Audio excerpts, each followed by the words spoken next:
High বন্ধুরা, সবাইকে good afternoon. Good morning হয়ে গেছে। আর তোমরা সবাই কেমন আছো? আমরাও খুব খুব ভালো আছি। আর আজকে সকাল সকাল অনেকটা 500 বাটা মাছ কিনে নিয়েছি।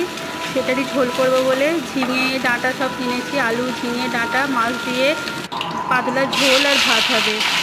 আর ওটাই খাওয়া হবে। মা ছেলের আজকে একসাথেই রান্না হচ্ছে। আর তোমরা সবাই কী করছো কমেন্ট করে জানিও। আজ আমার বাড়ির ওখানে কালী পুজো। প্রথম জ্যৈষ্ঠ মাসের মঙ্গলবার কালী পুজো হয়। কালকে বুদ্ধ পূর্ণিমা। আমাদের ওখানে শীতলা পুজো আছে, মায়ের সব জল ঢালা আছে। আর আমি যাওয়ার খুব ইচ্ছে ছিল, বাট আমি কদিন পরেই যাব। ওই জন্য মনটা একটু একটু খারাপ লাগছে, বাড়ি যেতে পারলাম না বলে আজকে। আর বন্ধুরা, পাশে থেকো, সাথে থেকো, চ্যানেলটা সাবস্ক্রাইব করে দিও। Bye bye.